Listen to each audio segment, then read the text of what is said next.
Bonjour, voici aujourd'hui pour le deuxième épisode de Une vie, une histoire. Cette fois, nous sommes à la rencontre de Thomas. Voilà, Thomas qui était malheureusement qui est décédé. Peut-être 3-4 mois après cette vidéo. On n'a pas eu la chance de pouvoir la mettre sur YouTube avant. Thomas qui était du coup SDF, qui faisait la manche pour pouvoir s'en sortir et qui nous raconte son parcours à travers cette vidéo et qui tenait énormément à sa publication. Alors bonjour, aujourd'hui on est avec Thomas, je me présente, je m'appelle Thomas, j'ai 29 ans, je suis de Pézières-la-Rivière, j'ai grandi à Perpignan. Perpignan? Ouais. Et Pézières-la-Rivière, c'est un petit village à côté de Soleil, c'est à 20 minutes de Perpignan. D'accord, ok. Ouais. Alors du coup tu peux expliquer un peu ce que tu fais dans la vie actuellement? Actuellement, malheureusement, je suis sans emploi, du coup je fais la manche tous les jours. Je préfère faire la manche plutôt que voler ou quoi que ce soit. Ok. Du coup, tous les jours, je fais la manche. D'accord. Ça me permet de pouvoir me payer l'hôtel pour pouvoir dormir au chaud le soir. Ouais. Du coup, ça me permet de payer l'hôtel pour dormir, donc tu dors pas tout le temps dehors ou Non, quoi? pas tout le temps. Ouais. Justement, grâce à la générosité des gens. D'accord. Et du coup, en fait, quand tu sors le matin, du coup, de l'hôtel quoi, tu sais pas vraiment où je vais dormir la nuit. Ce qui va se passer. Je sais pas du tout où je vais passer la nuit. Je vais devant Lidl, je fais ma manche, je dis bonjour, au revoir, je suis poli. Je demande jamais de pièces. Ouais. Du coup, tu ne demandes pas en fait. Je me mets devant Lidl, j'ai ma petite gamelle avec des pièces, tu vois. Ouais. Je dis bonjour, au revoir, je demande jamais de pièces. D'accord. C'est un principe que j'ai, jamais je demande de Pourquoi? pièces. Parce que, je sais pas, mes parents ils m'ont toujours éduqué comme ça, on ne demande pas aux gens.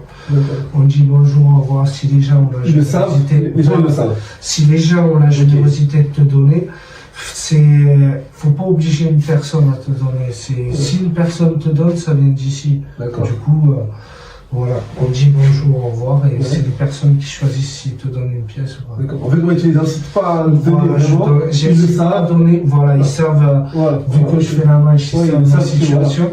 Mais j'oblige personne à donner une pièce, du coup je dis bonjour, au revoir. La personne qui donne pas une pièce, la prochaine fois qu'elle revient, je lui dirai toujours bonjour, au revoir.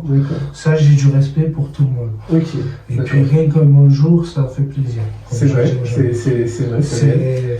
Mais du coup, je ferais plus d'argent en demandant, mais tu sais que c'est pas forcément du cœur des fois, parce que les gens se sentent un peu obligés. C'est ça. Mais je pense que tu gagnerais quand même plus. Ouais, mais moi je le ferai jamais. D'accord. C'est un principe que j'ai, je fais comme ça, j'arrive à payer une nuit d'hôtel, ça me suffit, j'ai pas besoin de plus. Et tu dis que tu fais la manche devant Lidl, mais ceux qui vont Lidl, du coup, j'imagine que des fois, soit ils te donnent une pièce, soit ils te donnent à manger, comme ça, c'est ça, hein? C'est ça. Du coup, t'as de quoi manger. J'ai à manger justement pour le soir, le lendemain, et j'ai de quoi me payer une nuit à l'hôtel. Et t'es tout seul? Je suis avec un copain à moi. Vous êtes connu comment? Vous avez... En fait, moi je suis redescendu parce que du coup, en fait, moi j'ai passé 1 an et demi à la rue.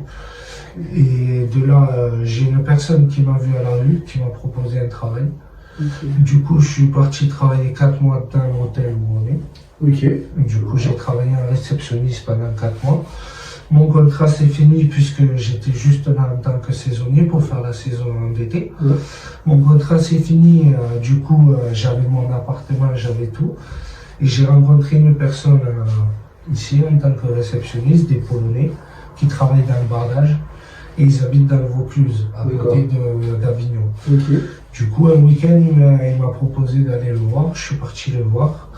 Je suis resté 1 semaine au lieu d'un week-end. Et au bout d'1 semaine, il me dit demain tu commences à travailler pour mon entreprise. Il m'a fait rentrer dans son entreprise de bardage. Du coup, j'ai travaillé tout le long pendant pareil 4 mois et je suis revenu là début janvier. Du coup, je suis revenu à Perpignan puisque là-bas j'avais plus rien et je voulais pas. Ah, le travail était fini là-bas quoi? C'est ça. Ok, le travail était fini. Du coup, je suis revenu. T'as quand même travaillé? Oui, j'ai travaillé pendant 8 mois d'affilée. 4 mois à l'hôtel, 4 mois dans le bardage, déclaré, tout ça, fiche de paye, tout. Et du coup, vas-y, continue. Je suis revenu Et quand je suis arrivé à Perpignan, j'ai croisé Rossé, la personne avec qui je suis. Ok, d'accord. Et j'ai vu qu'il dormait dans une voiture, je lui ai dit, ben, le prix d'une chambre, c'est le même prix pour deux. une personne pour deux places, donc autant qu'il vienne avec moi. D'accord. Et depuis, on est ensemble tous les jours, ça fait 2 mois. Ça fait 2 mois, d'accord. Mais du coup, je voulais savoir, est-ce que tu peux nous raconter un peu ton parcours de vie? Est-ce que tu as toujours vécu dans cette situation, même étant enfant? Non, ou est-ce que ça arrivé après? Ben voilà, c'est ça que j'aimerais savoir. Non, parce que chaque personne est différente, on est d'accord. Et toi, aujourd'hui, c'est toi qu'on parle. Moi, ma situation, toute ma vie, j'ai passé avec des parents extraordinaires. Franchement, j'ai eu une mère. Apasia, c'est ça que tu disais. Oui, Apasia. J'ai eu une mère, elle a toujours été là pour moi et j'ai toujours été là pour elle. On était. Le jour où elle est décédée d'un cancer, malheureusement, il y a une dizaine d'années. Elle est décédée d'un cancer et c'est une partie de moi qui est partie en vrai. Tu vis plus, tu survis en fait. Tu n'as plus de moments vraiment heureux. Tu vis au jour le jour, tu penses pas au lendemain en fait parce que tu as perdu une partie de toi. Et j'ai profité de mon père au maximum. Je suis resté avec mon père le plus possible. Et malheureusement, j'ai perdu mon père aussi. Je suis parti travailler 3 heures. Je savais qu'il n'était pas bien. Je lui ai dit, si tu veux, j'appelle les pompiers, je reste là, je pars pas travailler. Il m'a dit, non, va. Fais ce que tu as à faire. Tu travaillais déjà, t'avais quel âge à ce moment-là? C'était il y a 3 ans maintenant. Et j'avais 24 ans. Donc ça veut dire qu'en fait... 24, 25 ans. Et quand ta mère est décédée? Ma mère, quand elle est décédée, j'avais 22 ans. Ok, d'accord. Mon père, il est mort une dizaine d'années après. Non, 7 ans après. Et là, ça fait 12 ans maintenant, les deux. Et en fait, je pars travailler 3 heures pour un patron que je travaillais en ferronnerie à Pézières-la-Rivière. Je pars travailler 3 heures, je fais mes 3 heures, tout ça, je rentre le soir. Ouais. J'ouvre la porte, déjà je vois ma chienne en bas, déjà c'est pas normal, mon père en haut, elle devrait pas être en bas. Du coup, moi ça m'a pas fait tilt, je monte en haut, tout ça, et en fait, je trouve mon père comme ça, et avec du bruit, quoi. Du coup, moi, le réflexe, c'est que je fais un massage cardiaque, je couche à gauche, normal. Mais je savais déjà que c'était trop tard, mais c'est un geste instinctif. Tu ne peux pas faire autrement, ça vient tout seul. Ouais. Même si tu sais que c'est trop tard, tu ne peux pas laisser faire. Tu n'as pas envie. Du coup, tu le fais parce que tu n'as pas envie. Et de là, j'appelle mes 2 frères, je leur annonce le décès. J'ai mon frère qui était à Canet, il n'a pas pu venir. Le deuxième est venu parce qu'il était à Pézières. Il est resté avec moi 2 heures et 2h30. Les pompes funèbres, ils ont mis 2h30 à arriver avant de prendre le corps. Et au bout de 2 heures, mon frère me dit faut que moi je m'en aille parce que j'ai des invités à la maison. De là, je le regarde et je lui dis sérieux, c'est ton père quand même, tu pourrais rester. De là, il dit c'est bon, on reste. Les pompes funèbres récupèrent le corps. Mais mon frère s'en va, je me retrouve tout seul dans la soirée. Et après, il y a eu la période de Covid. Ok, d'accord, ça se Du coup, en fait, moi, je payais le loyer tous les mois. Tous les mois, je payais le loyer. J'assurais le loyer tous les mois. De là, à la fin du Covid, il est venu le matin à 7h avec la gendarmerie. Il m'a dit à midi, il faut que tu sois parti de l'appartement. Le propriétaire de l'appartement. Okay. Et il m'a dit à 7h, il faut que tu sois parti de l'appartement. Parce que tu payais plus? Non, je payais tous les mois. Sauf que lui, il voulait vendre la maison en fait. Du coup, le jour où il y a eu le déconfinement, il est venu à la gendarmerie, mais à 7h du matin, il m'a dit à midi, il faut que tu sois parti. Ok, c'est-à-dire que tu avais toujours ton travail? Mais t'avais plus de logement, c'est ça? C'est ça. Du coup, je prends le peu d'affaires que je peux. J'ai pas pu prendre tout ce que j'aurais voulu. Puisqu'il n'y a pas assez de temps, tu fais quoi tout seul? Tu prévenais comme ça, du jour au lendemain, comme ça? Il est arrivé du jour au lendemain à 7h du matin, avec la gendarmerie, allez, il faut que vous soyez partis à midi. Donc du coup, tu prends le maximum d'affaires que tu as besoin, des papiers, des trucs de ton père, tu vois, quelques petits souvenirs, et tout le reste, tu sais que tu ne le reverras plus, quoi. Puis tu te retrouves du jour au lendemain à la rue. Ok. Du coup, tu as des copains, tu te fais héberger un mois, puis après, au final, t'as plus personne, tu sais comment c'est des copains, mais ça c'est des copains. Tu finis un mois chez une copine qui connaissait ton père, tu finis pendant 6 mois là-bas, à dormir dans un cagibi pas plus grand que le couloir. Juste de quoi mettre un matelas, s'allonger, voilà. L'électricité, encore content, pendant 6 mois. Et à ce moment-là, tu travaillais quand même? Ouais, je travaillais quand même.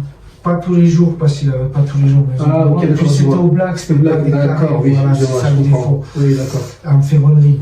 Et c'est ça le défaut, c'était au black. C'est-à-dire ponctuellement, tu avais des sous, mais au moins, je pouvais manger. J'avais de quoi m'acheter à manger. J'étais. D'accord. Et à ce moment-là, je touchais pas encore le RSA. Du coup, en fait, obligé de faire comme un peu. Je suis resté comme ça pendant 8 mois. Je suis parti chez un collègue 2 mois. J'en pouvais plus. Je suis parti. Je me suis retrouvé à Cornilla. Ouais. Dans un village aussi près de Perpignan. C'est ça, à côté de Pézia. Ok. Pézia, Cornilla. D'accord, ok. Voilà.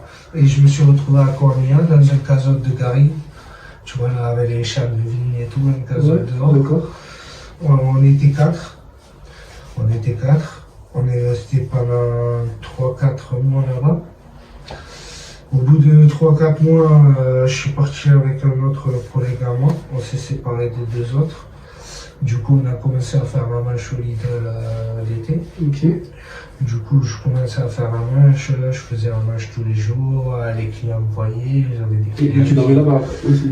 Et non, je dormais, t'as vu en face du Lidl, là, le bâtiment en ruine? Ok, un bâtiment. Je dormais là, avec la tente. Ok, voilà. Tout seul? Tout seul ou avec le copain et ma chienne. J'avais ma chienne à ce moment-là. Okay. Malheureusement, je l'ai perdue et je la cherche encore. Et du coup, on dormait dehors, dans la tente, mais c'était en plein été, donc ça allait nickel. Il est chaud, il se tourne il fait. Voilà, il fait super chaud. Ouais. Et c'est en faisant la manche que, en fait, la gérante de l'hôtel F1, elle m'a vu en train de faire la manche. Ouais. Et elle m'a proposé un travail. Elle m'a dit, viens faire un entretien à l'hôtel F1. Tu fais un entretien, normalement tu auras le poste.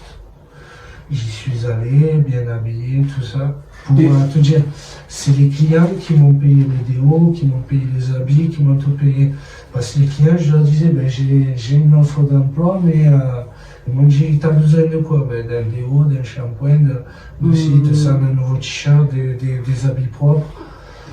Mais excuse-moi, parce que c'est important de rebondir là-dessus. Parce qu'en fait, selon toi, je vais te donner ma version à moi, mais selon toi, qu'est-ce qui a fait que cette personne-là, du coup la gérante de l'hôtel, vienne te voir pour te demander ça? Est-ce qu'elle le fait à tout le monde? Non. En fait, le truc, c'est qu'il y a plein de personnes qui me l'ont dit, malheureusement, quand je faisais la manche. Ils me disaient, t'as la forme, t'es souriant, t'es gentil, t'as du peps, on voit que tu veux t'en sortir, t'as rien à faire ici. Il y a plein de clients qui me le disent. T'as rien à faire ici. Mais malheureusement, c'est la vie qui fait que... Après, moi non plus, ça me plaît pas d'être ici. Je préfère être ailleurs. Mais je préfère être ici que plutôt aller voler ou... Tu vois, c'est un principe que j'ai, c'est une éducation de vie que j'ai, c'est mes parents qui m'ont éduqué comme ça. Et du coup, même si ça je le dis pas à beaucoup de monde, ça fait mal d'aller devant Lidl et de demander aux gens. enfin, de dire bonjour aux Oui, gens et qui te donnent une pièce, tu vois. Ça fait mal à soi-même de te dire que tu vas faire la manche. Ouais. C'est... Parce qu'en fait, t'as pas vécu comme ça de base. C'est ça. Si je comprends bien. Tu perds l'estime de toi quand tu vas là-bas. En fait, tu te dis, j'y vais vraiment parce que je suis obligé. Quoi. D'accord. Tu le fais pas parce que t'en as envie. Et j'aurais deux questions à te poser du coup. Ouais, la première, c'est pour reprendre un peu les termes de quelqu'un qui s'avait fait polémique. En fait, c'est un rappeur qui avait dit à quelqu'un qui faisait la manche, par exemple, tu fais la manche, il a dit en gros, je te donne rien, t'as deux bras, deux jambes, on va voler.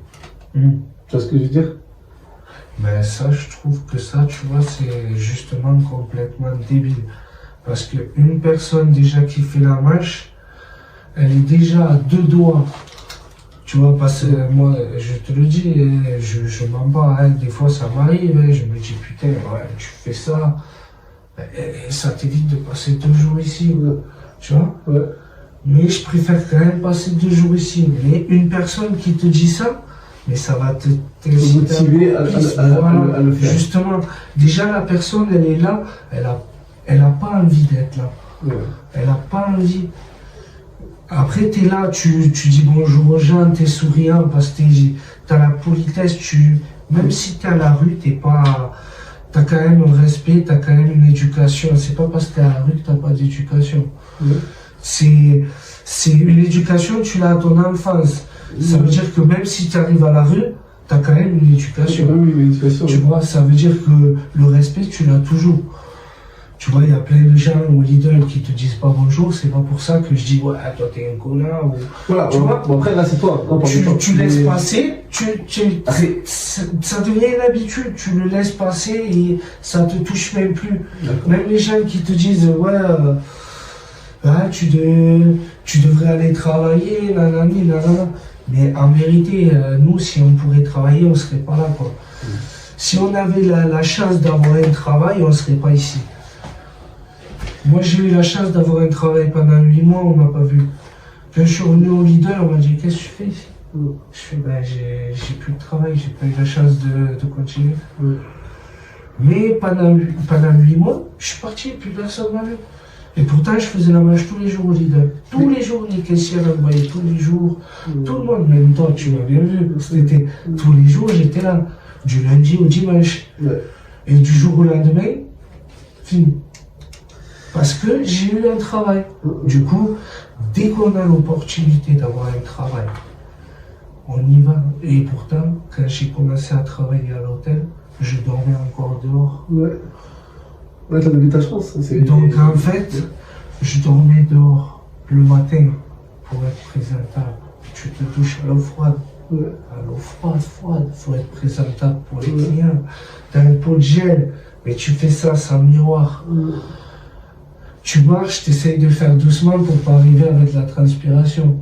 Parce que tu as un travail, c'est une opportunité, tu veux pas la perdre. T'as pas envie de retourner là où tu étais. Tu vois ce que je veux dire? Moi, quand je suis redescendu sur le train d'Avignon, je te dis que j'ai déprimé. Pourquoi t'es revenu du coup? Parce que t'as plus de... Parce que mon contrat s'est terminé. Mais une question du coup, en fait, voilà, pour être cru un peu, mais voilà. Quand tu étais à Avignon, tu avais un travail, d'accord. Après, ensuite, pourquoi, quand tu avais plus de travail, tu es revenu ici, faire la manche, pourquoi t'es pas resté à Avignon? Parce que, voilà, à Avignon, le défaut qu'il y a, c'est qu'il y a pas mal de travail, mais en période où j'y étais, il faisait super froid. Et en fait, j'étais en colocation avec des Polonais. Déjà, je suis parti en respect pour eux. Parce que tu vois, je voulais pas être un gouffre financier pour eux. Tu vois, je voulais pas... Tu vois ce que je veux dire? Après, les Polonais, au jour d'aujourd'hui, on s'appelle encore tous les jours. Et ils le savent que je vais revenir là-bas. Je vais y retourner dans le Vaucluse. Ça, c'est sûr et certain. Je leur ai dit, déjà, j'arrange ma situation, j'arrange tous mes papiers ici à Perpignan. Vu que voilà. Ici, t'as ça. Papier, tu dépends un peu d'ici, quoi. C'est ça. Je vais tout arranger ici. Et dès que j'ai l'occasion, je reviens dans le Vaucluse. Ils le savent, j'ai leur numéro de téléphone, je les contacte très souvent. Et je sais que dès que je retourne là-bas, c'est la famille. C'est vraiment la famille. D'accord. Et tout à l'heure, tu me parlais de. Quand tu disais que t'as pas envie d'être là, devant le leader, à faire l'avance. Est-ce que tu te rappelles de la première fois? Ouais. La première fois, la première fois, est-ce que c'était à Lidl? La première fois, c'était à Lidl, oui. Ou est-ce première fois? Après, avant d'arriver à Lidl, ça m'était déjà arrivé de demander une pièce ou deux devant un magasin vite fait pour acheter un coca, mais jamais par nécessité. D'accord. Quand je suis arrivé au Lidl, c'était vraiment par nécessité. Voilà, pas j'avais. Pourquoi tu as choisi cet endroit déjà? Parce qu'en fait, en tout cas, le truc, c'est que en fait, c'est un copain qui connaissait cet endroit et qui m'a amené ici. Et moi, je suis parti pour m'éloigner de Pézia parce qu'à Pézia, j'avais des mauvaises fréquentations et j'avais pas envie de tourner mal. C'est pour ça que déjà, quand j'étais à Pézia, je me suis éloigné pendant 6 mois dans le KGB comme ça et que personne m'a vu parce que je voulais m'éloigner. D'accord. De toutes ces personnes-là et recommencer à zéro une bonne vie. Okay. Parce que après le décès de mes parents, j'ai eu une période un peu sombre. Voilà. J'ai eu une période où je m'en cache pas. D'un côté, même si c'était pas bien, ça m'a fait du bien d'un côté. C'est pour ça que j'ai fumé de la drogue, parce que moi j'étais pas alcool du tout, donc je fumais beaucoup de la drogue. J'ai fumé du shit. J'ai fumé de la cocaïne, j'ai même touché à l'héroïne malheureusement. Et au bout d'un moment, j'ai dit, tu sais quoi, j'ai pas envie de finir comme ça. Mes parents, je pense qu'ils n'ont pas envie que je finisse comme ça. Du jour au lendemain, j'ai arrêté, je suis parti, je me suis éloigné de tout le monde. Et de là, je suis venu au Lidl. Ok. Quelqu'un t'en avait parlé de voilà. J'ai un copain qui le faisait ici, qui m'a dit que ça marchait bien, que les gens étaient gentils. Je suis venu ici. Je dormais dans la maison brune, sans le toit.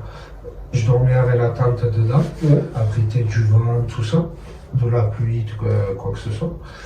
Je dormais là et dès que je me levais, je partais au Lidl, je faisais ma journée de match. Et ta première journée, c'est passé comment? Est-ce que tu avais un peu la boule au ventre? Ma première journée, je m'en souviendrai toujours parce que ma première journée, autant pour moi, ça a été, je l'ai mal vécu, autant je l'ai bien vécu. Parce que d'un côté, je l'ai mal vécu parce que c'était la première fois que je demandais aux gens, tu vois, que j'étais devant et que je faisais un match. J'imagine. Non, c'est en fait, tu as honte de toi en fait. Parce que tu fais. Tu vois ce que je veux dire? T'as honte de toi. D'accord. Au début, les gens ils sont un peu réticents, ils ne te connaissent pas, ils ne savent pas comment tu es. Puis moi, au début, c'était un moment où je prenais que de l'ice tea, je buvais que du coca, tout ça, jamais d'alcool. Du coup, en fait, les gens, ils arrivent, voilà, tu bois pas d'alcool, j'espère. Non, regardez, juste de l'ice tea, du coca, tout cet été, c'était comme ça. Ils m'ont pas vu. Et ça joue sur les gens? Ça joue absolument. Les gens, si tu leur dis que c'est pour acheter de l'alcool, ils ne te donnent pas. Il y en a certains, oui, parce que tu vois, ils boivent eux-mêmes. Ils comprennent un peu. Ils ne donnent pas. Oui. Et autant, tu as des personnes, tu rentres, tu leur dis bonjour. Ils te demandent même pas ce que tu veux et tout. Et à la sortie, ils sortent, ils te donnent de bière. Autant des gens comme ça. Moi, cet été, à la fin, j'avais un stock de bière. Et en fait, j'avais un client qui venait chercher des bières. Et je lui donnais des bières toute la journée. Tiens. Ok. C'est comme je fais au jour d'aujourd'hui. Au jour d'aujourd'hui, vu que je peux pas stocker, quand j'ai trop à manger, c'est... moi, en fait, quand je fais la marche, c'est pour à manger. Mais en priorité, c'est pour pouvoir dormir à l'hôtel, pour pouvoir dormir au jour. Pour dormir, voilà. Après manger. C'est ça. Et quand on a trop à manger, plutôt que, vu qu'on n'a pas de frigo ici, on a rien, plutôt que le jeter, il y a plein de gens là qui on donne. On donne. C'est mieux de donner aux gens que de jeter. J'imagine. Du coup, en fait, ce qui nous reste, nous, on peut le manger puisque le surplus, on l'a donné aux gens. D'accord. Ok. Et les gens, des fois, sont même choqués. Ouais, mais comment vous donnez? Ben, messieurs, dames, on nous a donné 6 baguettes. Nous, on ne va pas manger 6 baguettes en une soirée. Donc, on préfère donner 5 baguettes. Au moins, on sait que les gens ils vont les manger voilà, et que c'est pas perdu. Ouais, voilà. bah oui, c'est... C'est exactement comme ça. D'accord. C'est comme le soir, souvent, au Lidl, quand on reste jusqu'à 8h, Ouais. t'as plein de camionneurs qui arrivent. Ok. Voilà, c'est fermé, Oui. ouais, dommage, Oui. dommage. T'as besoin de quoi? Ah oui. Ouais, ben, un peu de pain, un peu de ci, un peu de ça. Tiens, tiens, tiens. Ah ouais. Et des fois, t'as des gens qui te donnent une pièce, qui te donnent... tu vois, ça dépend. La dernière fois, c'est un musulman qui est arrivé le soir, il voulait prendre des gâteaux pour sa fille. On lui a donné 4-5 paquets de gâteaux, on en avait eu toute la journée. Tiens. Ok. Ouais, mais je vous dois combien? Rien. C'est, nous, on fait la manche, on nous le donne, tiens. C'est mieux que de gaspiller. J'imagine, oui. Le gars, il a pris un billet, il nous a donné 5 euros, il nous a dit non. Je lui ai dit non, j'en veux pas, c'est avec plaisir. Il m'a dit non, tiens. Tu vois? Des fois, tu te rends compte sur des autres personnes. Est-ce que est-ce que tu as déjà tombé sur des gens vraiment mal en soi? Pas vraiment, parce que tu es dans un endroit, tu me dis, devant les Lidl, donc j'imagine que devant les Lidl. Ça m'est déjà arrivé. Une personne âgée. Ouais. J'en suis encore choqué au jour d'aujourd'hui. Une personne âgée qui arrive avec 2 chevaux, les coccinelles. Les 2 chevaux de l'ancienne l'époque. Mais super belle, elle blanche, rouge, toute bien faite, toute rénovée et tout. Elle descend, elle arrive et tout. Je lui dis bonjour madame. Elle est super belle votre voiture. Tu vois, gentiment. Elle me dit ouais, mais par contre, vous, ce que vous faites, c'est pas beau. Comme si, tu vois, en fait, voilà. Je pense que les gens, ils ont beaucoup d'a priori, ils prennent pas le temps de connaître la personne. C'est ça. Et ils englobent toutes les personnes. C'est ça. Dans le même, c'est ça. En fait, tu fais la marche, t'es un alcoolique, t'es un gros. Voilà. T'es méchant, t'es agressif. Oui, parce qu'en fait, en globalité, les gens ne sont pas tous comme ça, même ceux qui font la marche ne sont pas tous comme ça, mais on retient toujours le mauvais. Ben, c'est pour ça après. Oui, mais c'est pour ça on retient toujours le mauvais. Tu vois, d'un côté, c'est pas bien, et d'un côté, je préfère faire ça. Il y en a plein qui te disent, ouais, mais il faut changer pour pas que ce soit toujours les mêmes personnes qui te donnent, changer de magasin, tu vois. Mais moi, je préfère rester dans le même magasin parce que les gens qui viennent, ils savent comment je suis, tu vois. Oui, voilà, c'est ça. Oui. J'ai même, la dernière fois, ça m'a touché. J'ai un client qui vient souvent. Il donne pas de pièces. Je te le dis, mais moi je m'en fiche. Tu vois, mais il dit toujours bonjour, bonsoir, toujours le sourire et comment tu vas. Tu vois, rien que ça, c'est gentil. Et un jour, il arrive avec sa fille et je lui dis bonsoir monsieur, vous allez bien, bonne soirée à vous. Et il regarde sa femme, il fait, tu vois ça, c'est l'homme le plus poli de la région. Tu vois, ça fait toujours plaisir, ça touche, tu vois. C'est comme, tu as des gens, ils te donnent une pièce et ils te disent ça c'est pour la bonne humeur et pour le sourire. Gardez votre sourire. Tu vois. Et ben, rien que ça touche. Tu vois, c'est... Une question. Ce serait, honnêtement, tu tomberais que sur des personnes, on va dire, mal, qui parlent mal, qui truc et tout le temps, mais tous les jours. Tu vois, tous les jours. Ça veut dire que, voilà. Des fois, tu gagnes un peu d'argent, ok, mais tous les jours, voilà. Est-ce que tu penses que ça aurait impacté ton comportement? Non. Jamais? Non, parce que après, ça reste humain. Non, mais ça m'est arrivé toute ma vie. Toute ma vie, j'ai eu des collègues, j'ai tout donné, ils m'ont toujours poignardé. C'est pour ça que je me retrouve tout seul à chaque fois. Je préfère être tout seul que mal accompagné. Mais regarde, mais ça arrive tous les jours au Lidl. Si tu savais le nombre de gens qui passent et qui te regardent même pas la figure, et qui te regardent de haut en bas et qui te jugent au regard, mais ça te passe au-dessus. Mais tu choisirais pas d'endroit? Non, parce que tu veux que je te... S'ils sont tout le temps méchants, tu veux que je te dise un truc? Tu veux savoir pourquoi ça ne me changera pas? Parce que moi je vis pour moi, je suis comme ça pour moi, je suis pas comme ça pour les gens. Je suis comme ça pour moi, parce que c'est pour me sentir bien. Si j'étais méchant, je me sentirais pas bien. Si je suis comme ça, c'est pour être bien moi-même. Donc je le fais pas pour les gens. Je le fais pour moi. Je le fais pour moi. Donc, c'est pas le comportement des gens qui va me changer. Tu peux m'insulter tous les jours, je serai toujours le même. Je changerai pas de comportement. Je suis comme ça depuis tout petit, je serai toujours comme ça. Malgré qu'il y a des gens méchants tous les jours. On le voit au Lidl, t'as des gens, ouais, on peut y aller travailler. Mais t'as même pas le réflexe de leur dire, ouais, mais je m'en fous ou quoi que ce soit. C'est presque, tu en rigoles parce que ça te passe au-dessus, tu vois. Moi, je vis pour moi, je sais ce que je vaux. Tu vois. Je sais ce que je vaux, j'ai des valeurs. Et mes valeurs, je les respecte tous les jours. Tu vois. Et pour ça, je sais que des fois, c'est malheureux à dire. Hein. J'en parlais aujourd'hui avec le monsieur de la sécurité du Lidl. C'est malheureux à dire. Hein. Mais moi, j'ai des valeurs. Malgré que je vive à la rue et que je mange pour avoir à manger et me payer mieux à l'hôtel. Des fois, j'ai plus de valeur et plus de respect que les gens que je croise qui ont une maison et des voitures. Parce que moi, je te dis, j'ai des valeurs, je les respecte. Une personne, même si elle ne me dit pas bonjour, tu vas le voir, je dirai quand même bonjour. Et tous les jours. Et j'ai des gens, tous les jours, ils passent et ils me disent pas bonjour. Et je leur dis quand même bonjour. Et tu vois, ça, c'est une force parce qu'ils se disent, le type, quand même si je ne réponds pas tous les jours, il me dit bonjour, c'est une politesse. Parce que j'ai mes valeurs à moi, c'est ma valeur. Je ne lui dis pas bonjour pour lui, je lui dis bonjour pour moi. Parce que je suis comme ça, je dis bonjour aux gens, c'est une politesse, c'est mes parents qui m'ont appris comme ça. Et c'est des valeurs que je vais garder toute ma vie. C'est comme ça. Ah, c'est fort. Ouais, c'est beau, c'est. Voilà, je vis. En vrai, je vis pour moi.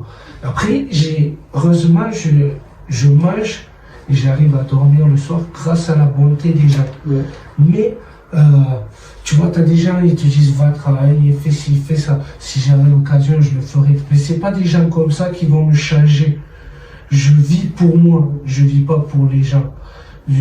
En vérité, si tu penses pas à toi, qui va penser à toi? C'est vrai ça. Si tu penses pas à toi, ben tu meurs. Tu meurs puisque les gens ils vont pas penser à toi. Tu vois ce que je veux dire? Après, j'arrive à penser à moi et à penser aux autres. Et ça, c'est une force. C'est pas tout le monde qui l'a. J'arrive à penser à moi et aux autres. Mais tu t'es jamais dit un jour, je sais pas, un jour que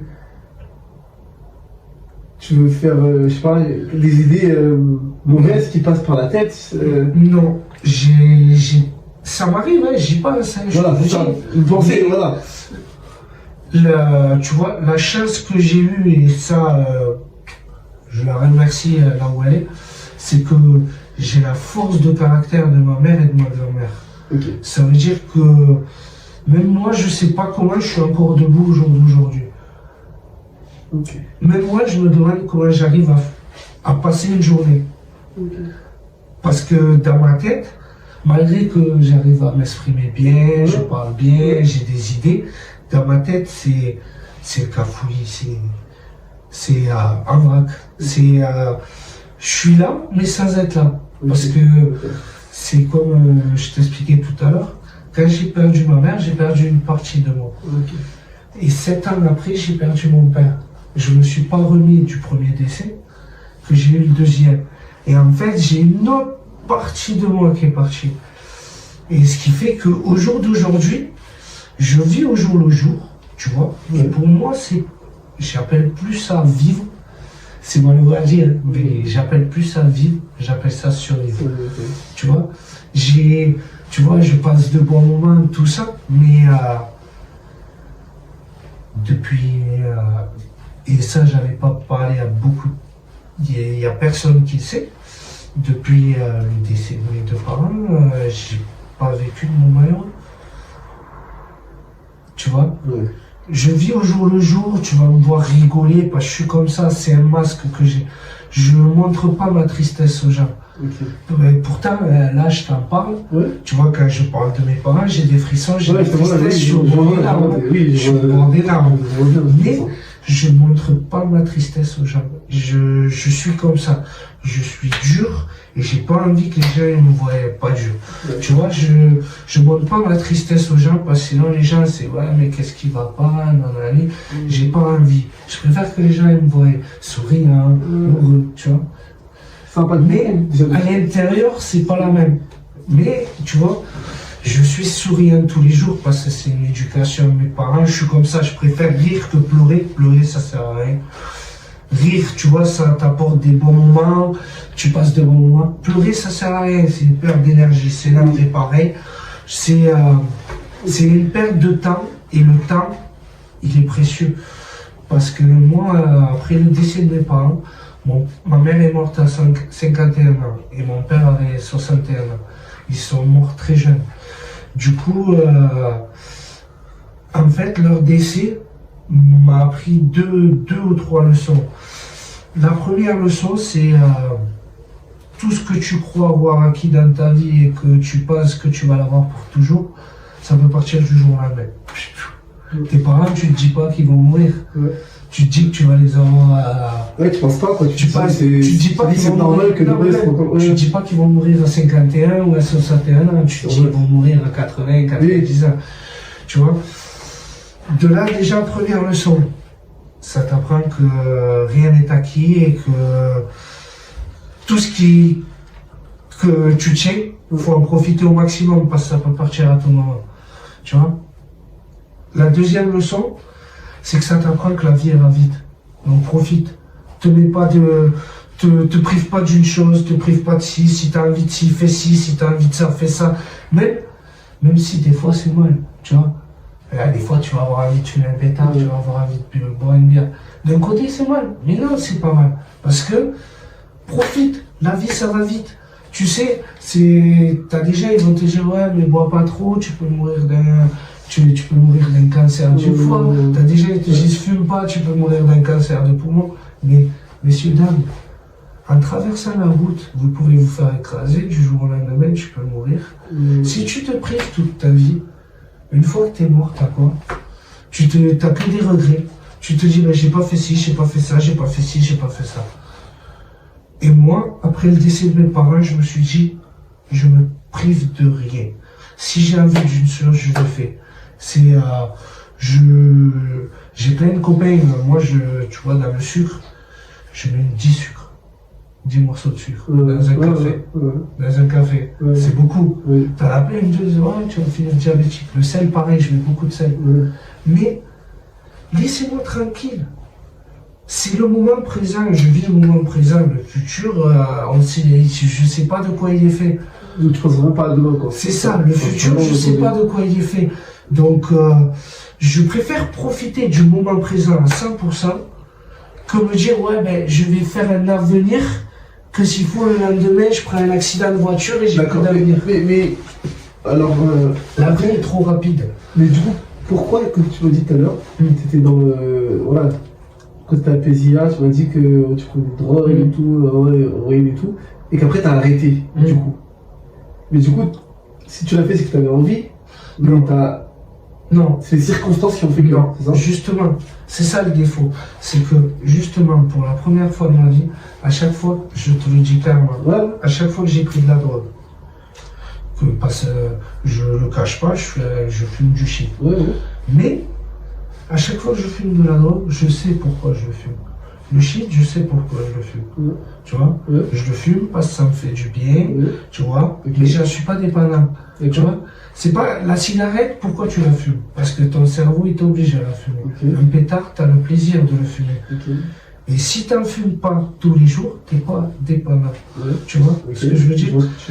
Mais moi, en fait, quand à ce moment-là, après le décès de mes parents, je fumais, je me suis mis dans la drogue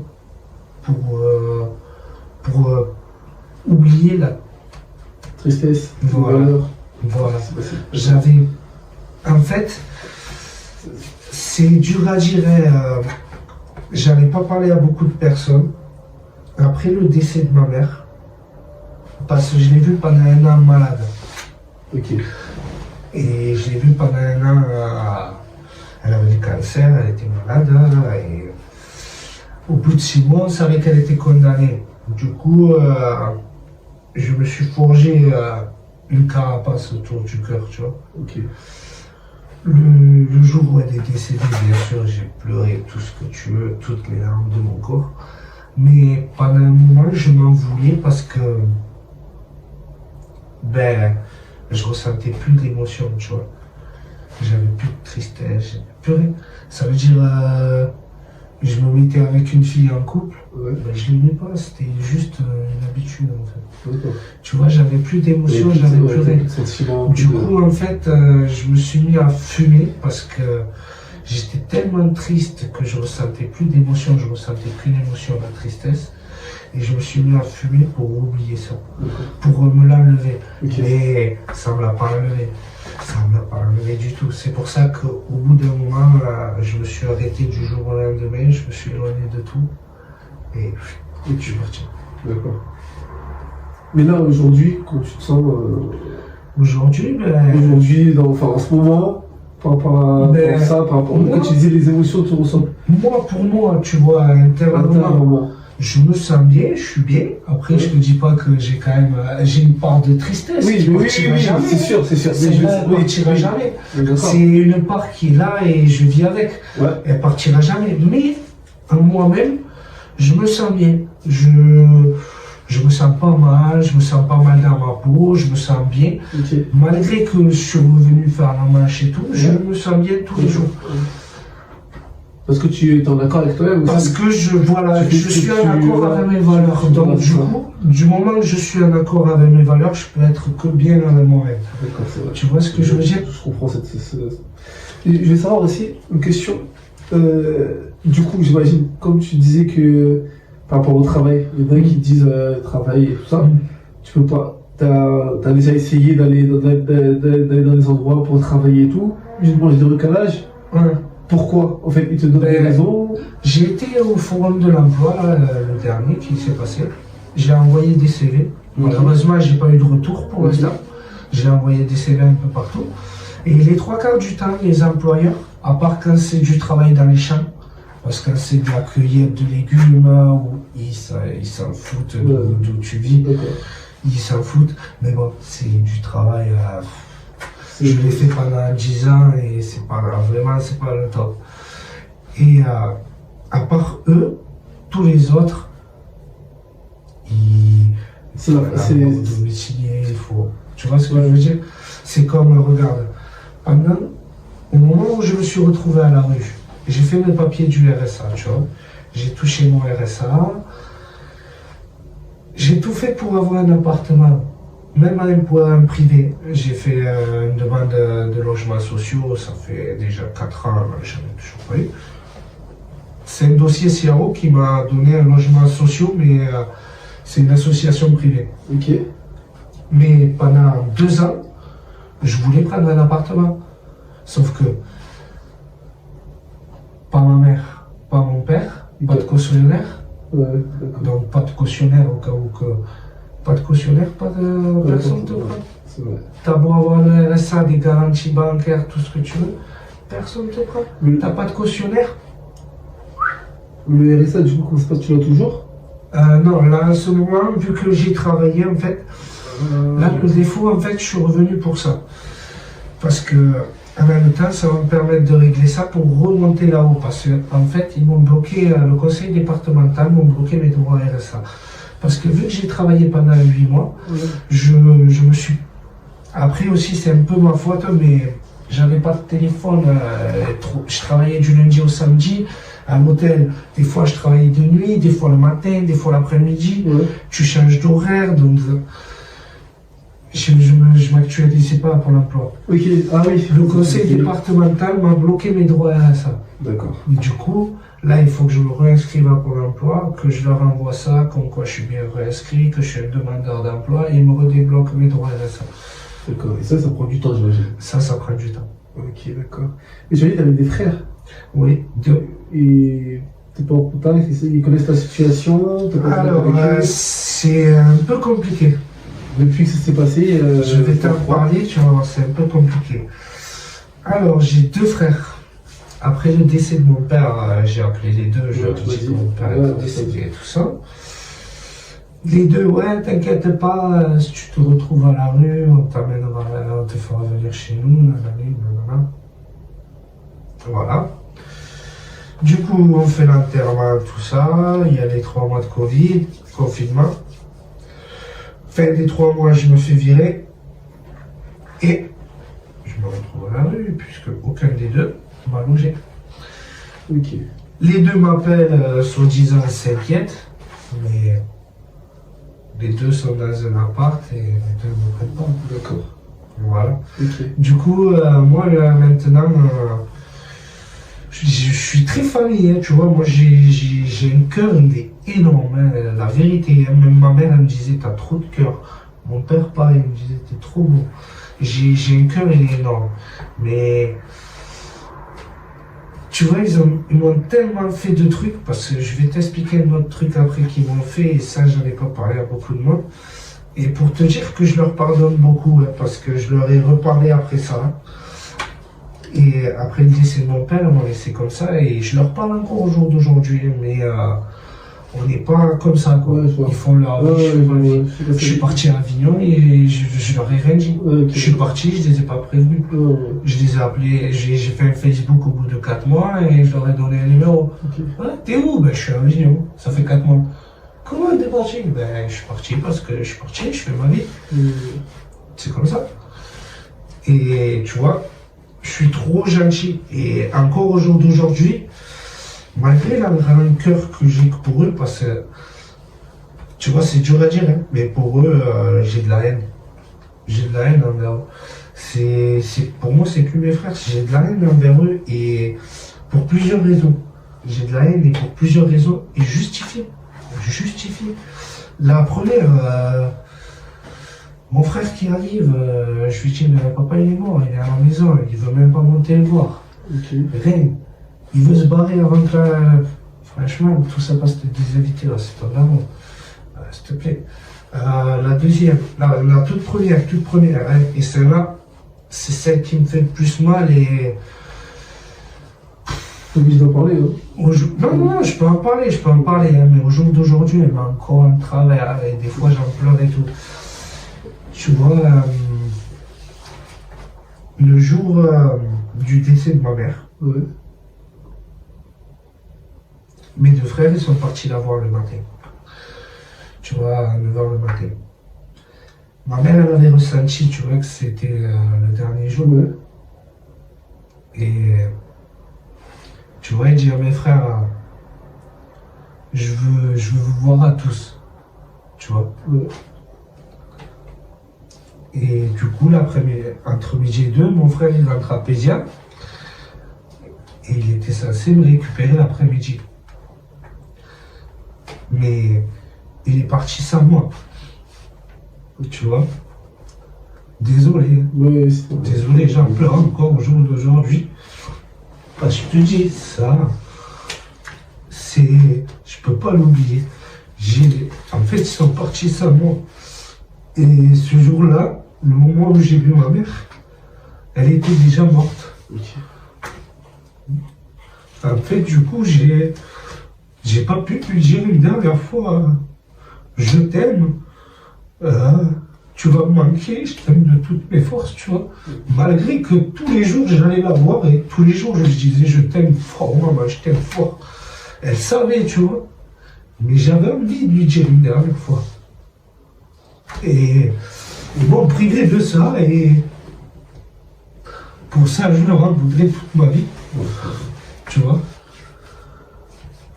Sur ça, je peux pas leur pardonner par rapport à ça, tu vois. Et malgré ça, pour te dire que j'ai un gros cœur, après tout ça, j'ai continué à leur parler. À leur parler tous les jours, à les voir, à les dépanner quand ils avaient besoin d'aide. Et quand moi je me retrouve dans la merde, ils me laissent, tu vois. Mais tu vois, ça, je pourrais jamais l'oublier. Et c'est un truc que peu de personnes y savent. Tu vois. Ils m'ont empêché de dire une dernière fois je t'aime à ma mère et ça, jamais je leur pardonnerai, tu vois. C'est. Tu peux pas pardonner à quelqu'un une chose comme ça. C'est un truc que je ferais même pas à mon pire ennemi, tu vois.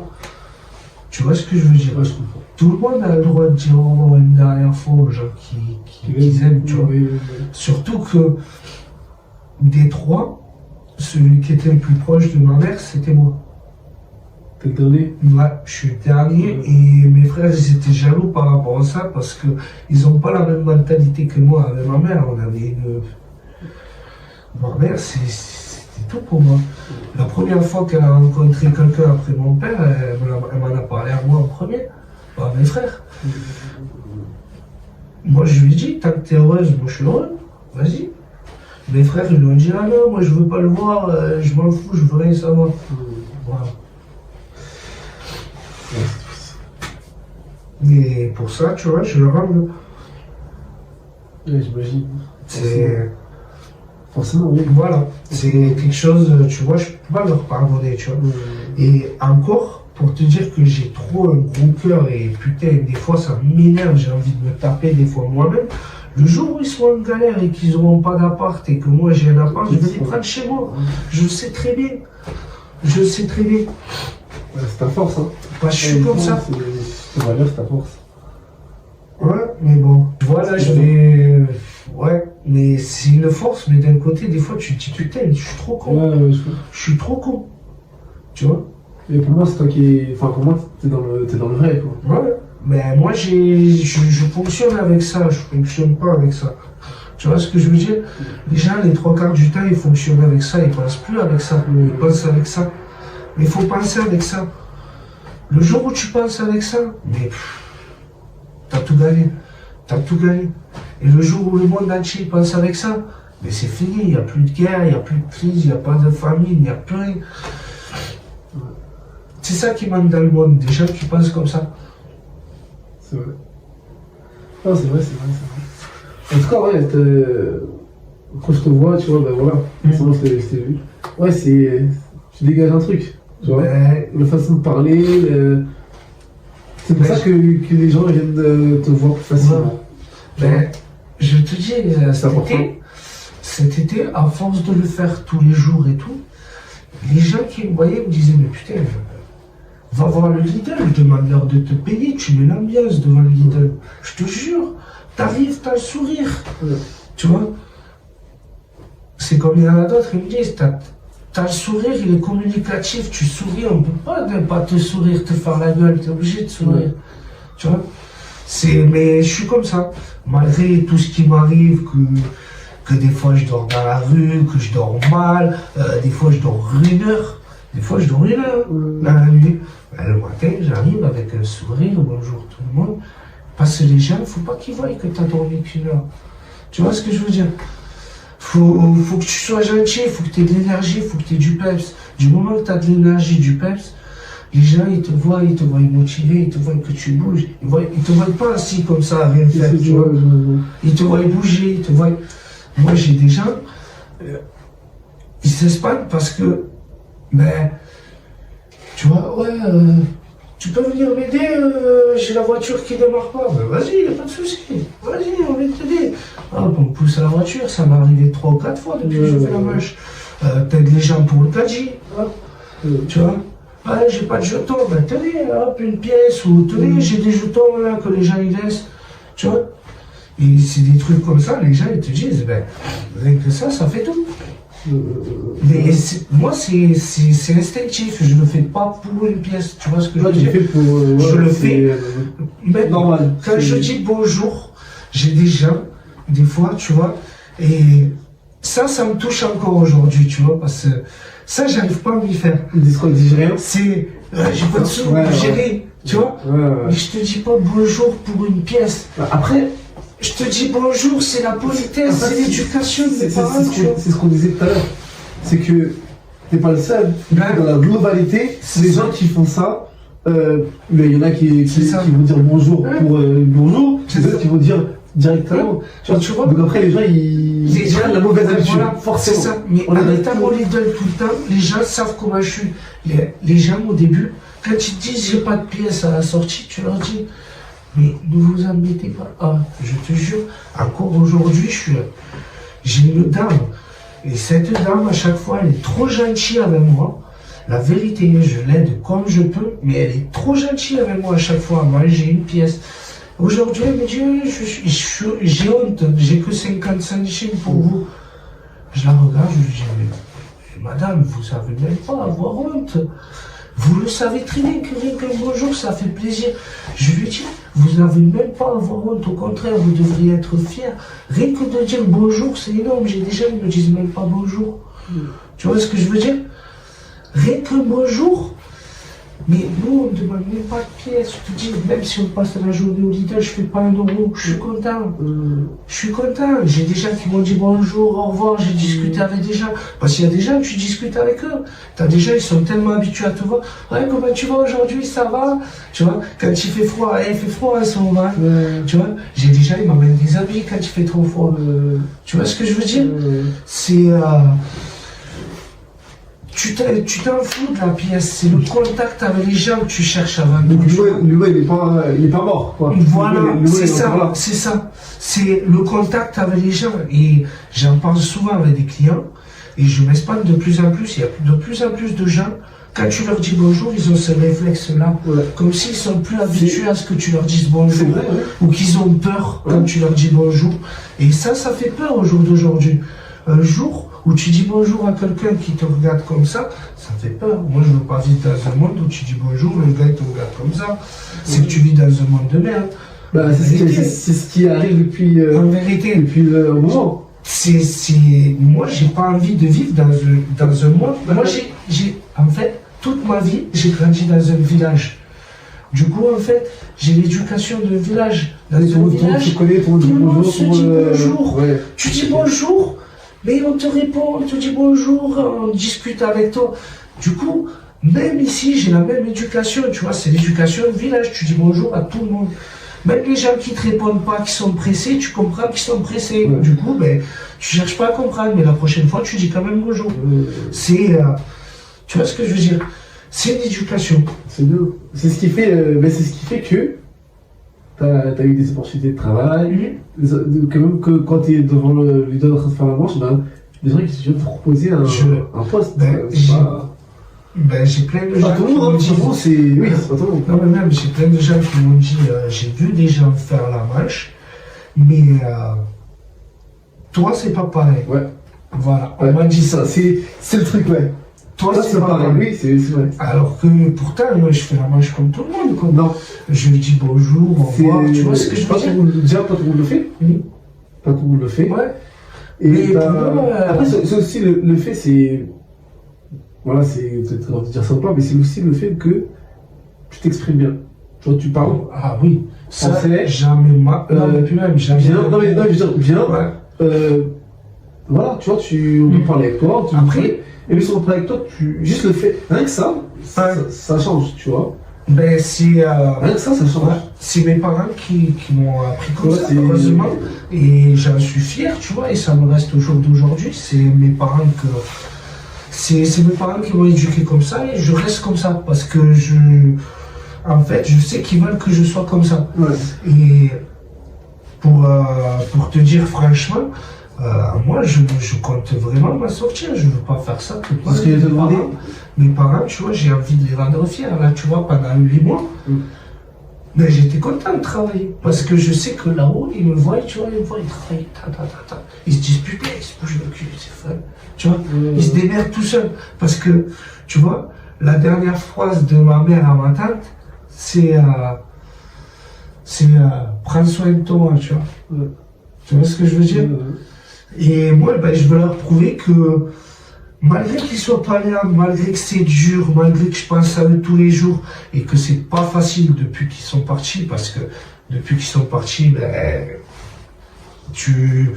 en fait, tu passes d'un endroit où ben, tu as tout le confort, du jour au lendemain, rien du tout. Voilà, rien du tout. Donc en fait, ça te fait un choc. Déjà, tu as le choc des 2 décès, plus le choc de te retrouver à la rue, plus le choc de tes frères qui te laissent comme ça, ça s'accumule d'un coup, tu vois. Et de là, il faut sortir la tête de l'eau. Parce que tu as 2 choix qui t'offrent à toi. À ce moment-là, tu n'as que 2 choix. Soit tu te laisses aller Et c'est fini. Ouais.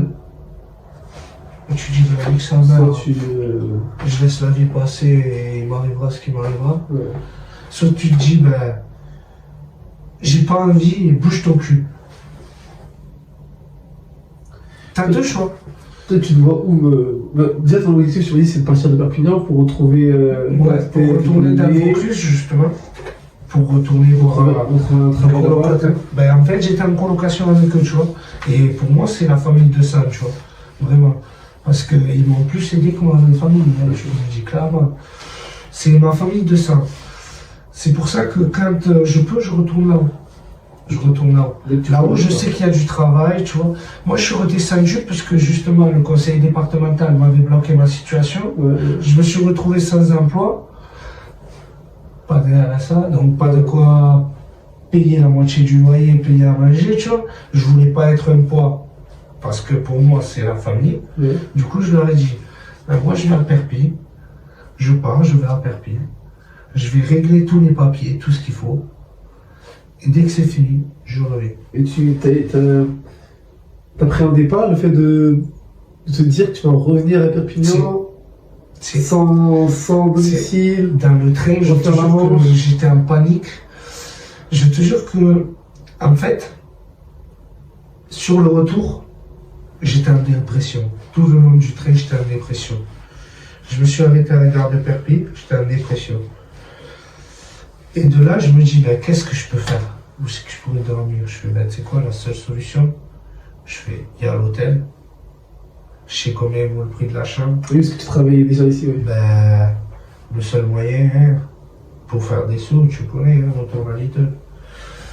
De là, ben, j'ai caché mes sacs d'avis. Je suis parti jusqu'au Lidl à pied, de la gare. Je suis arrivé, c'était 4 heures. Ouais. À 8 heures, je suis parti. J'avais de quoi me payer la chambre d'hôtel. Okay. Et c'est ça qui m'a remonté le moral et qui m'a dit, ben, tu sais quoi, baisse pas les bras. Parce que jusqu'à ce moment-là, je te jure que là, c'était le... En fait, à ce moment-là, je me disais, putain, mais en fait, tu vois, je fais tout pour m'en sortir. Et à chaque fois, j'ai une merde qui me fait tomber, tu vois. Ouais. Tu vois ce que je veux dire? Ouais. Je fais, putain, pendant 8 mois, je travaille, je me sors, je me dois mes doigts du cul et tout. Et là, voilà, ben, je me retrouve dans la merde. Tu vois? Ouais. Du coup, ben, là, tu déprimes. T'as le moral, il fait... Mais du coup, les gens, en soi, en vrai, ils ont un impact quand même. Ben ouais, les gens ont un impact sur ton moral. Sur ton moral, du coup sur ta suite de ta vie. Parce que, en fait, quand t'arrives, que t'es déprimé, déjà t'es déprimé, déjà tu te mets à la main, je te dis bonjour, au revoir, déjà ça te change les idées. Tu penses plus à ouais, fais chier, je suis dehors, ouais, je sais pas où dormir. T'es sur le moment présent, t'es en train de faire la marche, faut dire bonjour, faut dire au revoir. Du coup, tu penses plus à ça. Donc déjà, ça te change les idées. Okay. Tu vois? Donc déjà, ton moral, il remonte un peu. Tu vois?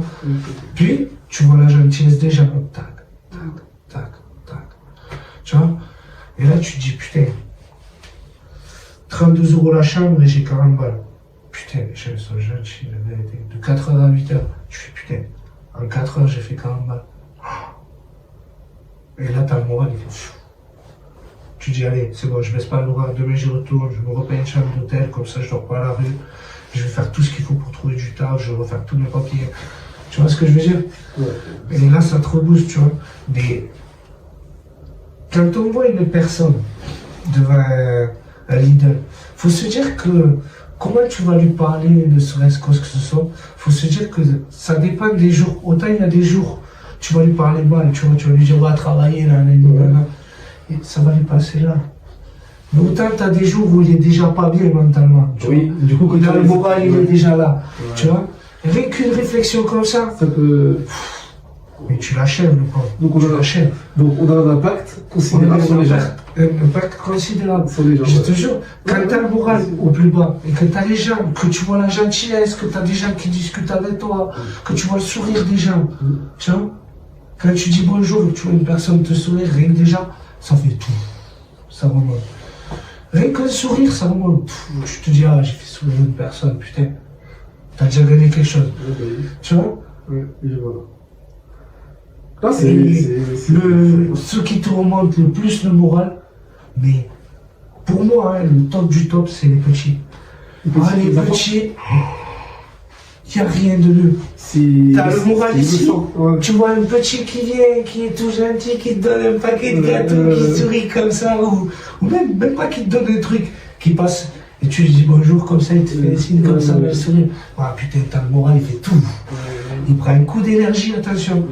Ah, je te le dis. Tu vois, c'est innocent, c'est ouais. Et puis, c'est un vrai sourire, tu vois. Ouais, c'est pas tu vois, c'est pas un sourire, je te juge, tu sais, un sourire de façade, je te juge là. Tu sais que le petit, quand il te fait sourire, c'est un vrai sourire. Tu vois, les petits, si tu fais ça et il a pas envie de te voir, il va faire comme ça, tu vois. Ça arrive, il y a des petits, tu as fait comme ça, ils sont tellement timides, ils s'allongent à la maman, tu vois. Mais t'as des petits, ils viennent te voir, ils te font des câlins. Tu vois, c'est trop beau, tu vois ce que je veux dire. Et ça te rebooste. Mais après, toute la journée, tu peux te faire insulter. Hein. T'as eu un petit qui t'a fait un câlin, toute la journée, tu peux te faire insulter, t'en fous. T'as le sourire jusque-là. Ah ouais. Okay. La vérité. Un petit, c'est ce qui te fait le plus de franchement, ah ouais, tu vois les petits avec le sourire. Même les petits viennent reposer le caddie. Bonne journée, petit, bonne soirée à toi, bonne soirée à vous, monsieur. Rien que ça, avec un sourire, putain. Allez, c'est bon. Tu vois ce que je veux dire? Ça te rebooste. Un truc de fou. Ça te donne un peps. Mais t'imagines même pas. Vraiment, c'est le sens. Ouais, parce que aussi, il y a un défaut aussi que les gens. Ils pensent pas les 3/4 du temps. Quand on voit un SDF faire la manche, il fait la manche pour 2 raisons. Pour avoir à manger de l'argent. Mais la deuxième, et ça les gens ne le savent pas, c'est pour avoir du contact. Quand tu es tout seul à la rue et que tu n'as personne à qui parler, quand tu es devant un magasin et qu'on parle avec toi, qu'on te demande comment tu vas, mais t'imagines même pas le bien fou que ça fait à une personne qui fait la manche. Il a personne. Des fois, ils sont tout seuls, ils ont que leur chien. Ils ont personne à qui parler. Ouais. Ils parlent à personne, ils dorment tout seuls, ils ont que leur chien. Une personne qui discute avec eux, mais t'imagines même pas le bien fou que ça leur fait. Ouais. Rien qu'un beau jour, c'est un contact. Ouais. Tu vois, t'as une personne qui te parle, t'échanges. Rien que ça, ça fait du bien au moral. Quand tu parles à personne, ton moral il descend. Passe une semaine tout seul enfermé à la maison à parler à personne. Tu vois, si ton moral il va pas toucher par terre. Je te jure. Après, le contact des gens, et les gens, ça, ils le savent pas. Il y a plein d'SDF, ils s'en fichent des sous. Moi, c'est pareil, je m'en fiche des sous. J'en ai besoin pour dormir à l'hôtel. Mais si je dors pas à l'hôtel, je dors dehors. Mais j'aurais passé une bonne journée à avoir du contact client. Tu vois ce que je veux dire? C'est le contact. La priorité d'une personne qui fait la manche, c'est le contact. Tu as du contact avec une personne. Quand tu es tout seul, tu parles avec qui? Moi, heureusement, j'ai un collègue avec qui parler les soirs, mais tu te retrouves tout seul dans la chambre, personne à qui parler. L'humain, il a besoin de contact. Il a besoin de parler, il a besoin de s'exprimer, c'est dans sa nature. S'il ne fait pas ça, il déprime. Donc, tu as plein d'SDF, rien qu'un contact, mais tu n'imagines même pas comment ça réchauffe ici. À fond. C'est vrai, j'avais pas pensé à ça comme ça. Mais il y en a plein qui l'oublient. Oui, c'est vrai, c'est vrai. T'es dehors, tu parles pas à beaucoup de personnes, rien que du contact, ça fait plaisir, la vérité. Honnêtement, le temps de. Voilà. On voit un peu tout ce qui se passe dehors. T'as aussi. Oui, après je comprends l'appréhension des gens. Même moi, je te dis que, même moi, regarde, je suis SDF, je te dis, on vit dans un monde de fou, il faut faire attention à tout. C'est vrai. T'as des SDF, tu vas parler avec eux, ils vont te parler mal, ils vont te truc, ça, c'est dommage parce que ça nous impacte à nous. Voilà. Tu vois ce que je veux dire? C'est comme tout ce qu'on voit. Je connais des gens, ils font la manche juste pour des sous. T'as des gens, ils donnent un sandwich. La personne, elle va prendre le sandwich, elle va le jeter à la poubelle, elle va dire, moi je veux des sous. Exactement. Nous, on ne fait pas ça pour ça, c'est vraiment pour le contact. Le contact avant tout. T'as un contact, même si le soir, tu repars les poches vides, même pas les centimes. Tu repars les poches vides, même pas les pommes de terre à faire manger. Tu t'en fous, t'as eu du contact client. T'as eu du contact client. Tu vois, c'est le truc que les gens ne comprennent pas. c'est que si c'était que pour à manger, on ne serait pas devant le Lidl. Je te le dis clairement. Moi, si c'était que pour manger, je ne serais pas devant le Lidl. Je l'ai fait pendant 30 mois. Tu vas dans les poubelles du pain du jour, tu vas dans les poubelles de ci, tu vas dans les poubelles de là, tu trouves à manger pour toute la semaine. Tous les soirs, ils jettent. Tu manges ce que tu veux. Après, ça t'arrive que des soirs, tu te réveilles à vomir et que tu as une indigestion, tu vois. Mais si tu n'as pas envie d'aller te faire la manche, tu sais qu'il y a toujours un moyen de se nourrir, tu vois, sans vomir personne. Tu vas faire des poubelles. Le pain du jour, ils jettent des pizzas, ils jettent des gâteaux, ils jettent de tout. Tu vas, tu récupères, tu vois, et tu manges ça. Après, tu manges froid. C'est dégueulasse, tu manges froid. T'en fous. Voilà. Moi, au Lidl, j'y vais vraiment pour le contact client. C'est vraiment ça. Après, c'est sûr, tu vois, ça me permet de me passer une nuit à l'hôtel. Mais même si je dormais pas à l'hôtel, comme je te dis, et même si j'avais pas un truc à manger, j'aurais passé une bonne journée puisque j'aurais eu le contact client. Voilà. C'est ça, j'aurais eu le contact client. D'accord. Et c'est ça la base de base. Ça, c'est vrai que forcément, c'est vrai que nous, tu vois, on oublie. On l'oublie parce que on voit tellement de choses, hein, mais tu vas te regarder. Moi, tu vois, regarde, je te dis, quand t'es à l'hôtel, tout ça, tu vois, t'oublies les petits trucs du quotidien. Et quand tu te retrouves à la rue, tu te dis, putain, mais en fait, t'as vu, je comprends les gens qui l'ont pas et que, tu vois, avec la douche, un robinet, la douche, quand t'es à la rue, t'as pas la douche, t'as pas le robinet, tu vois, tu te dis, en fait, voilà, tu te dis, putain, mais pour moi c'était banal, tu vois, j'y prêtais pas attention et le jour où tu l'as plus, ben, tu te dis, mais merde, en fait, c'est une vraie nécessité, en fait, ça sert vraiment. Tu te dis, putain, j'avais de la chance de l'avoir, t'as vu? Tu te dis, maintenant que je l'ai plus, putain, qu'est-ce que j'avais de la chance de l'avoir? Et c'est souvent comme ça, c'est dès qu'on a plus quelque chose, c'est ça, dès qu'on a plus, voilà, c'est là que tu vas prendre conscience. Et tu vois, à chaque fois que, par exemple, on passe une semaine à l'hôtel, on n'a plus la conscience de la douche, parce que voilà, parce que tu as réussi à passer une semaine à l'hôtel, tu sais qu'elle est à côté la douche, tu vois. Mais, en vrai, ça devrait nous rester ici. Ça devrait nous rester gravé. Parce que c'est des choses... Faut se dire, on a une chance de l'avoir, ça peut s'arrêter du jour au lendemain. Mais quand je te dis du jour au lendemain, moi je payais le loyer et tout ça, je pensais que j'allais aller voir le propriétaire, changer, tu vois, le nom du bail et garder l'appartement, tu vois. Je me suis retrouvé du jour au lendemain, et puis après, pour retrouver l'appartement juste avec le RSA sans cautionnaire, impossible, impossible. Les gens te disent, il n'y a pas de cautionnaire, non, il n'y a pas de cautionnaire, non. Le jour où tu touches pas le RSA, ben, tu peux pas payer. Et il n'y a pas de cautionnaire pour payer à ta place. Aucun propriétaire ne veut. J'avoue. Et du coup, j'ai posé une question. Tout à l'heure, tu me disais ça. On m'a demandé de te poser une question sur les noms, en fait. Par exemple, quand tu dis SDF, qui disent SDF, en fait, le ben, moi, défini comment tu... Pour moi, quand... Est-ce qu'il y a des noms qui sont mal vus, péjoratifs? Ben, tu veux savoir, il y a des personnes, autant ça va leur toucher ici. Ouais, voilà ça. Mais comme je te dis, moi j'ai mes valeurs à moi, tu vois. J'ai mes valeurs, je sais ce que je vaux. Donc, moi je peux te dire, oui, je suis un SDF, sans avoir honte. Puisque j'ai mes valeurs, j'ai mes convictions, je les respecte. Donc, même si j'ai pas de domicile, j'ai quand même des valeurs. Donc mais tu vois, ça me touche pas. Alors que tu as des personnes, ça les touche. Est-ce qu'il y a des noms qui sont péjoratifs? Non. Pour moi, je te dis, ils vont dire clochard ou non, moi, je te dis, voilà, des fois c'est devenu une insulte en fait. Non, moi je ne prends pas comme une insulte. Moi justement, après c'est moi qui suis comme ça aussi. Parce que je connais des gens qui le prendraient pour une insulte. Moi, je te dis, je ne le prends pas pour une insulte parce que, comme je te dis, je sais ce que je vaux. Donc, même si tu as une personne, lui, regarde, il vit à la rue, nanana, et alors s'il faut, je suis même mieux que toi. Tu vois, je ne lui dis pas, tu vois, mais dans ma tête, ça passe au-dessus. Parce que, moi, j'ai des valeurs et j'y tiens. Et il y a plein de personnes qui ont un appartement, qui ont une vie, et qui ont des valeurs et qui ne tiennent pas. C'est vrai.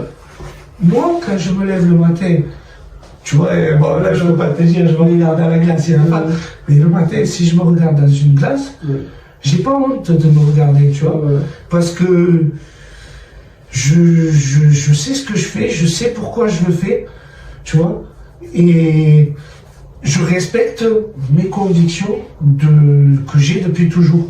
Et du moment que je respecte ça, ben, je pourrais me regarder dans une miroir. Le jour où je vais bafouer une règle, ben là, je serai pas bien. Parce que pour moi, j'ai un code d'honneur et je le respecte à 100%. Et c'est comme ça. Dans la vie, si t'as pas de code d'honneur, ça peut pas marcher. Une question aussi, c'est par rapport aux associations. Il n'y a pas des endroits qui vous disent où dormir En fait, tu vois, plusieurs fois, moi, en fait, quand je me suis retrouvé à la rue, j'avais des collègues qui avaient vécu la même situation et qui m'ont conseillé. Et souvent, si tu rencontres d'autres personnes SDF, te le diront aussi, on préfère passer la nuit dehors que passer la nuit dans les foyers. Pourquoi? Tu l'as déjà fait? Non, et j'ai même pas envie. Pourquoi? Parce que dans les foyers, t'imagines même pas comment c'est la guérilla. Les foyers, déjà, c'est simple. T'arrives dans un foyer, t'as tous les pires SDF de partout. Des fois, ça se bagarre. Des fois, ça a un coup d'arme, machin. C'est vraiment, quand je te dis c'est la guérilla, je te le dis. Tu te fais voler tes affaires. Parce que tu vois, t'en as qui te volent tes affaires. T'as des affaires mieux que lui, hein. Tu dors. Tu te fais voler. Tu peux pas dormir. Ça gueule toute la nuit. Que des gars bourrés à 5 grammes qui s'engueulent dans les couloirs. Enculé, machin. Tu peux pas. Tu peux pas. Tu préfères passer la nuit dans une table dehors que passer la nuit là-bas. Parce que dans une table dehors, tu vas dormir. Là-bas, tu vas pas dormir. Parce que soit tu vas pas dormir par le bruit, soit tu vas pas dormir parce que tu seras collé comme ça avec ton sac, tu vois, ou soit tu vas pas dormir parce qu'il y en a un qui va venir, qui va t'embrouiller, tu vas devoir te taper, et après tu seras trop en colère pour dormir.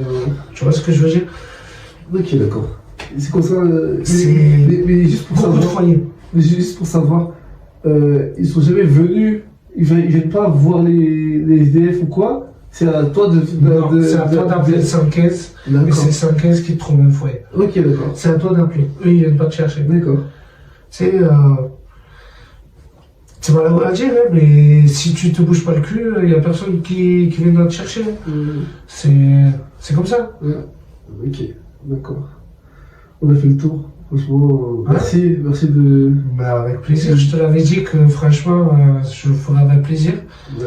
Et franchement, je me suis régalé, la vérité. Moi aussi, je me parlais avec le cœur et tout, la vérité. C'est fait exprès pour, tu vois. La vérité, en plus, on a bien parlé et tout.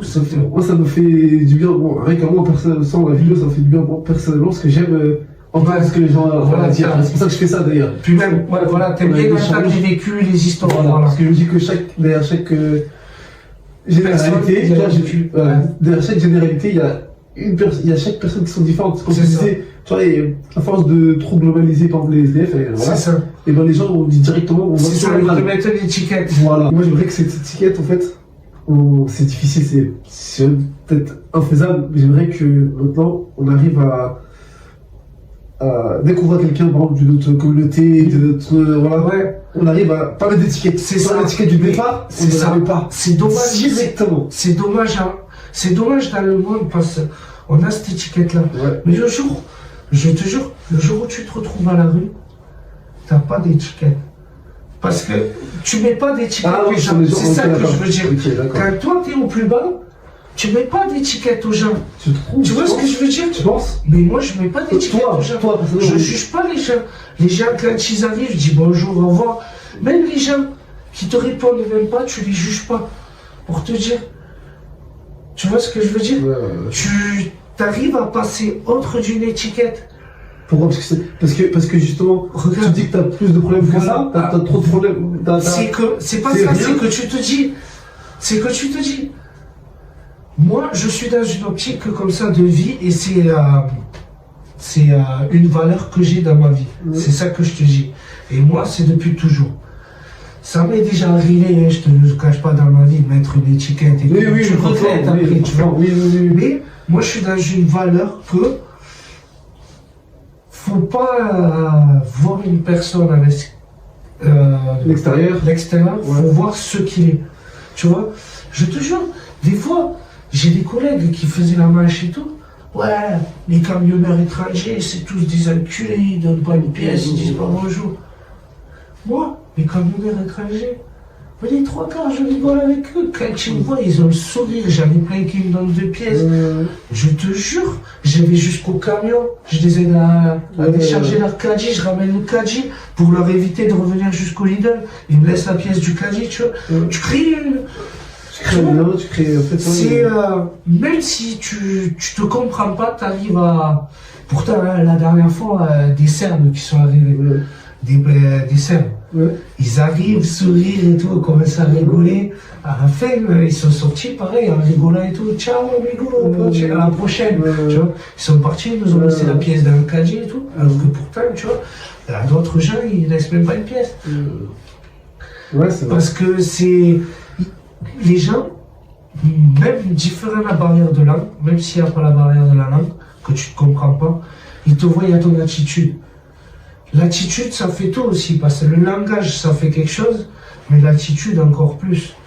Tu vois, quand tu n'es pas brusque avec les gens, tu vois que tu es et bonjour messieurs, dames, tu vois ce que je veux dire? Tu n'es pas brusque avec les gens, que si tu vas les voir, ouais, bonjour, tu vois? Bonjour messieurs, dames, même si tu parles gentiment, bonjour messieurs, dames, tu vois? Les gens, ils vont. Tu vois, des gestes brusques. Il y a une gestuelle à avoir aussi. La gestuelle, ça fait tout aussi. Quand tu ne te comprends pas avec une personne, ça se fait tout avec les gestes. C'est vrai, ouais. Donc la gestuelle, ça fait tout. Les camionneurs étrangers, tu parles avec la gestuelle, mais ça va vite. Ça va vite. C'est... si tu veux te faire comprendre, tu arrives à te faire comprendre. C'est ça qu'il faut se dire. Et moi, j'ai une optique de vie aussi, c'est si tu parles négatif, tu es sûr que ta journée, ça va être une journée de merde. Il faut partir en mode positif. Tu vois, moi, tous les matins, quand je pars, ça va être une bonne journée. En tout cas, je te remercie du temps que tu as passé pour consacrer pour cette vidéo. Pour le projet que je t'ai parlé, du coup, voilà, je t'expliquais un peu que je prends des gens de toute profession ou quoi, qui puissent parler pour savoir qui se cache derrière, en fait. On parlait des étiquettes, tu vois, qui se cache derrière ces personnes-là, en fait. Tu vois, c'est ça les principe de certaines personnes. cette vidéo aussi, tu vois. Et moi, je suis content de participer à ce projet parce que c'est un très gros projet et ça pourrait faire changer les mentalités des gens.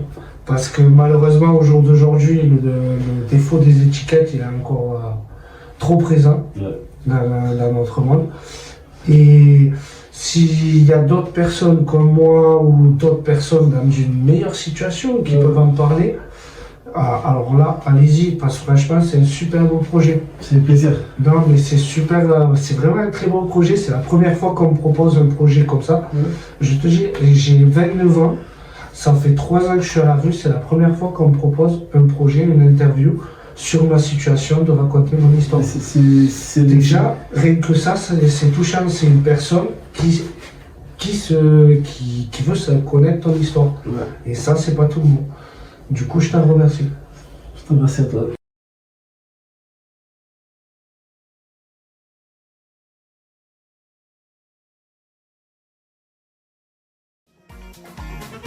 Un peu en contact avec les influenceurs, faut pas te mentir. Des influenceurs TikTok. Et